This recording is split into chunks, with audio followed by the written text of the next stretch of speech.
Hello again, everybody. How's it going this week? I am Marie from Aunt Ree's Quilt Shop, and we are continuing our series on accurate piecing. We did 1 week on cutting our fabrics and making sure that we're using the right tools and the right procedures to actually get an accurate cut.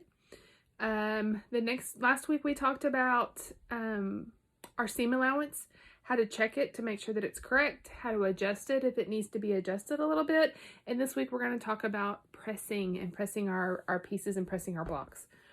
So just really quickly, I wanted to remind you that we do have a sew along starting September 1st. If you haven't already ordered your pattern and book, you need to do that here pretty quickly. And my iron decided to turn off. So we need to do that pretty quickly so that we can, you have time to get all of your supplies in order to get it started with us. This is the pattern that we are going to use. It's a Jenny Doan pattern, Missouri Star. This is actually the block that we're going to make. Uses 10-inch squares, and then you need background and border fabric. But here's a couple of samples right here. You do need to purchase the book. It is $10, but it has over 20 different block patterns in here, the instructions to put them together. We're only going to use one of them for this particular project, but you do have over, it's like getting 20 patterns for 10 bucks. You can't beat that. I will be walking you through the steps of cutting, piecing, all of that kind of stuff, but I'm not going to give specifics as far as what sizes to cut and things like that, because this is a copyrighted pattern and I don't want to infringe on that. So you will need to purchase the book. I do have them available in the shop, and again, they're only $10, and you get 20 different patterns essentially out of it. And really, it's infinite if you wanted to mix and match your patterns or whatever, and there's some other good information in there as well. So we start that September 1st. So if you want to be able to stay with us and sew along, you can always catch up later. But if you want to be able to start with us, then you'll need to order your supplies here pretty quickly. And if you need any help, just holler at me, let me know. Okay, again, today we're going to talk about pressing our fabrics. Quilters, I hear it said over and over again, quilters don't iron, they press. There is a difference between ironing and press. You're not ironing your shirt or your husband's work shirt. You are pressing the seams to so that they are flat and you can proceed to the next step. Ironing. So this right here, I have a 10-inch block. This is ironing. Okay. When you're ironing out a big piece of fabric, and getting it prepped and ready to cut, there's not necessarily any problem, I don't think, with doing this, as long as you are being careful. I've ironed backing, I've ironed, longer pieces of fabric that has a hard crease in it. So it's just, starching it is totally up to you. Some people like to put a starch or a sizer on it. Some people just use water. I do not recommend using steam in your iron. I do have water in this iron only because my husband's work shirts they're thick, really thick, heavy cotton because of the kind of shirts that he has to wear at work. And so along the bottom hem, they like to roll. The only way I can get them to lay somewhat flat is to actually steam them. I only have one iron, so I do put water in this to do his shirts with, but I turn it off when I am doing my quilting. I used to keep two irons, one with water and one without. Guys, it does not matter how much money you spend on an iron. If you put water in the tank, it's eventually going to leak. People have spent, $200 or $300 on irons before, and over time, they're going to start leaking. So what I would do in the past was I had one area that I kept my ironing board and then iron with water in it so I could steam his shirts. And then the iron in the sewing room would go out. or the iron would start leaking. And so what I would do is it got moved to the sewing room and I would buy a new iron. This is not a super expensive iron. I think it was $30 or $40 on Amazon or Walmart or something. You can buy a fancy iron. People swear by them. I've never had one. I've used them at the shop. If you want one, I can order you one. I don't carry them in stock because I don't know that they're necessary. If you want the bells and whistles that come with that, the ones, the Alissos will automatically raise up, all of that kind of stuff, that's totally up to you. No judgment here if that's what you want to buy. I have just never bought one for me. So again, this is a $30, $40 Black & Decker iron. I think you can get them at Walmart. You can get them at Amazon. I don't remember. I think I got mine on Amazon. I tend to buy the same iron when one goes out. But when this one starts leaking, I'll either put it in a bag for classes or I will just replace it. Because again, I do have to have water in mine so that I can steam his shirts. I no longer keep my ironing board set up in this house. I use this pressing table for everything. So that's what we're doing. What we recommend if you're not putting if you're not putting water in your iron, you can use a misting bottle for when you do want some. This one actually has Best Press in it, which I like much better than the spray starch. The Best Press actually soaks into the fabric. It's just like using water, but it does give it a little bit more of a body to it. So this is a super fine mister. I do have some in the shop.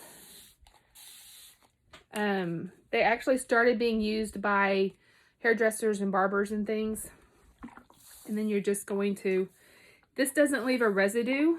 That's why part of why I like this. Do be more careful when you are using that, because getting the fabric wet, it will be a little bit more, have a little bit more tendency to stretch. So again, I'm only doing this ironing if I am getting it ready to cut. If it's already cut, I really just want to press. So there's a difference, ironing and then pressing. I can get the same effect either way, but you're going to keep from stretching your fabrics. So this has got a little bit more stiffness to it. You can kind of tell. I'm going to see if you can see the difference here. So see, this one's a little bit more floppy. I'm holding them the same way. This one's a little bit floppier. It's got a little bit more body to it. And the other thing is that I can do this over and over again, and it'll build up and give it a little bit more body, but it's not, you're not gonna have the white flakes. You're not gonna have all of that kind of stuff that you have with traditional spray starch. If you're using spray starch and that's what you like, continue using it. A lot of people have complained that Best Press is expensive.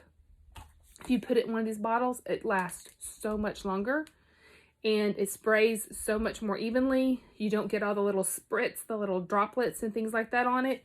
It's just much, much nicer. I highly recommend this. I actually keep one with water and one with Best Press, and I use them both pretty often. Even when I load something on the long arm, when I load backing on, sometimes if it's got a crease or something in it that I didn't get pressed out, I'll spray it with some water, and because I stretch it on the frame, it actually helps.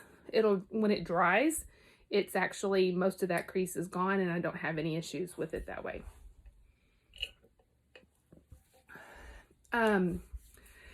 You make sure that your iron is getting hot. You want it on like a cotton setting. Wouldn't go any higher than that. Whatever fabric you're using, don't use silk. If you're using silk, you don't want it on a cotton setting. Have it on the appropriate setting for whatever you're using, but typically we are using 100% cotton, so we want to make sure that our iron is good and hot. I'm going to use the pieces that I showed last week with our seam allowance. So there's just 2.5 inch strips sewn together. One of the things that I've always heard, and I don't always remember to do it, but it does make a difference from what I've seen. You want to set the seam, and if you set the seam, when you open it up and you press it, then you're going to get a much crisper seam. I have noticed a difference. Again, I just don't always remember to do it. So you want to press it with the seam closed. Again, just press it. And you can move it a little bit, but you don't want to be doing this. Especially if you're working with anything on the bias, with triangles, something like that, full-size blocks, you're more likely to get it warped. And you don't want that. Anything on the bias will stretch. And so you do not want that.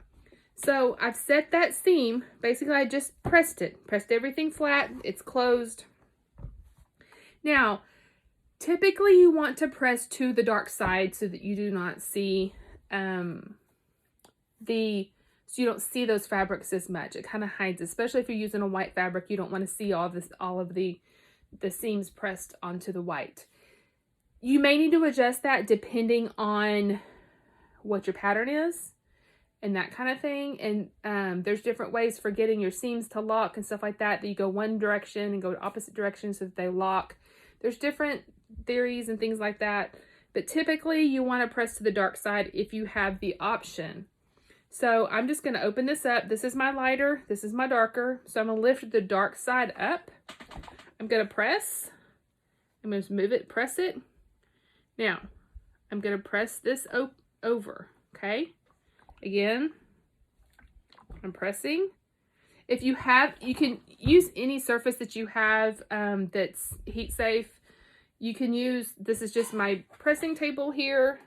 See, I do have a wool mat. Wool mat is great because it helps heat it from the bottom also, and you get a lot flatter blocks this way. So I'm just going to press it this direction, okay? So now, thing is, you want to make sure that there's not any folds, that you don't have it overlapped on accident, that you've got this little flap in here if you look, because then your block's not going to come out the right size. Make sure that it's good and open and that you've pressed it flat all the way down. So again, and if I wanted to kind of give this a little bit more body, just a small amount. Again, press, especially when it's wet. You just want to press it. Okay. Now, that is super flat and nice, and have this nice crisp seam here, and it's going to lay nice and flat. Another option is you can press the seam open.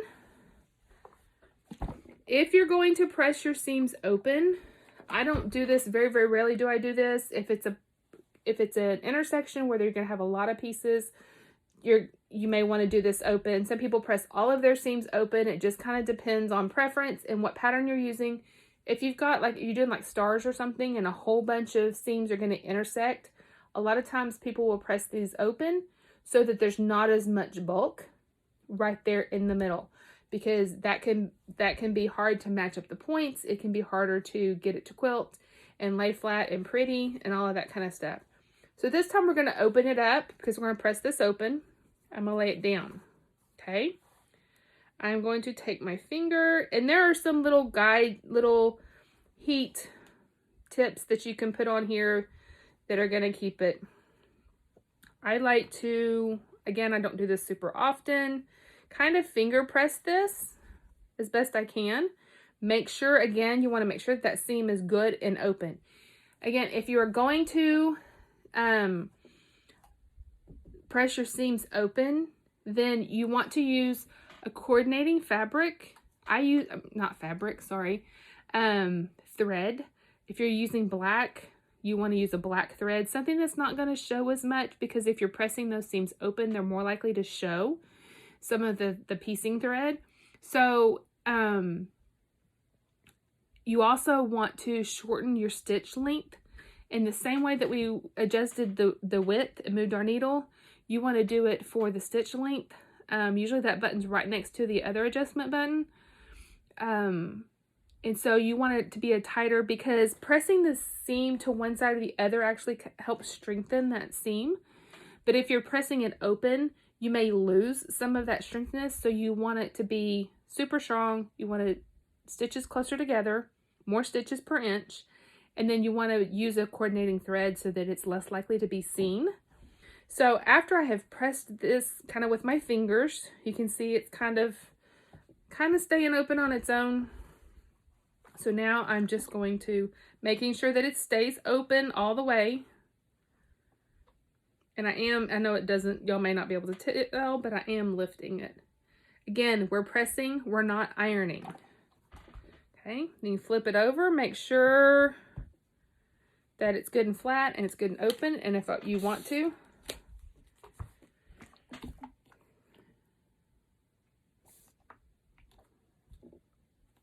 okay, now I've got this all nice